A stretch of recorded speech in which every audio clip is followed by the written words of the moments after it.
चलिए आज बात करते हैं कि लोग असल में ट्रेडिंग में अच्छे कैसे बनते हैं। इंटरनेट पर मिलने वाली सलाह से हटकर हम उन असली कदमों को समझेंगे जो वाकई काम करते हैं।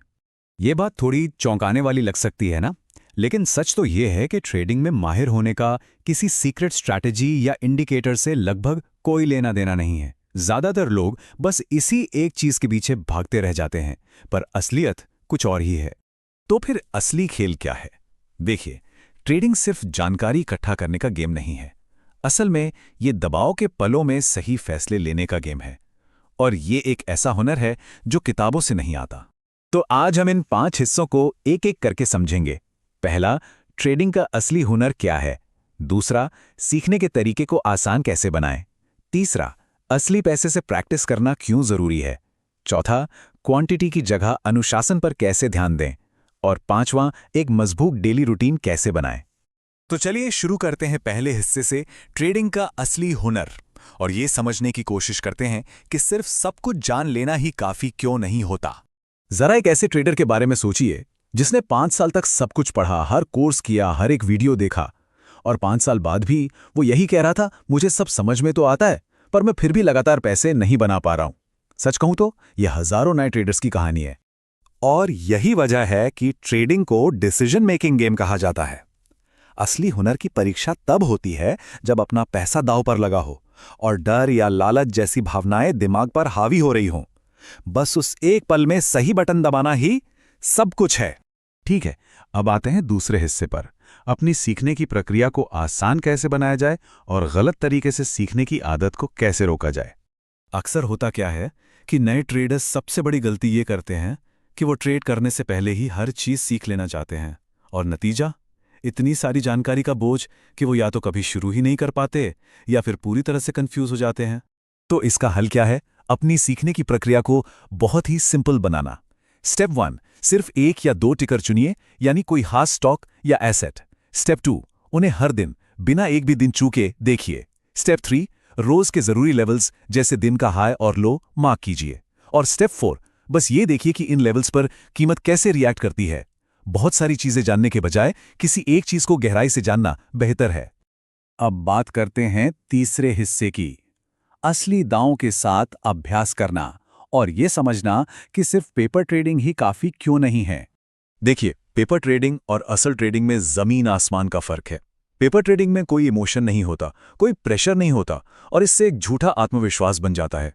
लेकिन जैसे ही आप छोटे ही सही पर असली पैसे लगाते हैं, तो असली भावनाएं और असली दबाव महसूस होता है।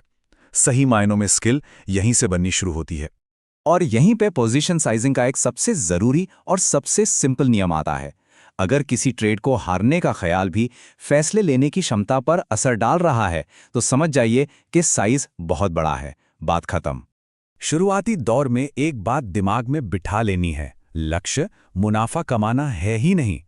एकमात्र लक्ष्य है कंसिस्टेंसी, यानी निरंतरता। क्या अपने नियमों के अनुसार बार बार ट्रेड लिया और काटा जा सकता है? बस इसी पर ध्यान देना है। हमारा चौथा हिस्सा है अनुशासन, ना कि वॉल्यूम। इसमें हम ओवर ट्रेडिंग यानी जरूरत से ज्यादा ट्रेड करने की इच्छा पर काबू पाने की बात करेंगे। अब इस पे काबू पाने का एक बहुत ही मजबूत तरीका है। अपने लिए एक सख्त नियम बनाइए, मैं दिन में 1 से 3 ट्रेड से ज्यादा नहीं लूंगा, बस इतना ही। ये एक नियम अनुशासन सिखाएगा और बुरी आदतों को बनने से रोकेगा। असली बढ़त किसी फैंसी स्ट्रैटेजी से नहीं मिलती, वो मिलती है रिस्क मैनेजमेंट से। ये कुछ नियम हैं जिन्हें कभी नहीं तोड़ना है। हर ट्रेड से पहले तय करें कि ज्यादा से ज्यादा कितना नुकसान झेल सकते हैं। उसी नंबर के आधार पर पोजीशन साइज तय करें। ट्रेड में एंटर करने से पहले अपना स्टॉप लॉस सेट करें, और एक बार स्टॉप लॉस सेट कर दिया तो उसे कभी भी किसी भी हालत में नीचे की तरफ ना खिसकाएं। और अब आते हैं आखिरी हिस्से पर, अपनी डेली रूटीन बनाना, क्योंकि निरंतरता यहीं से पैदा होती है। एक प्रोफेशनल ट्रेडर का दिन कुछ ऐसा दिखता है।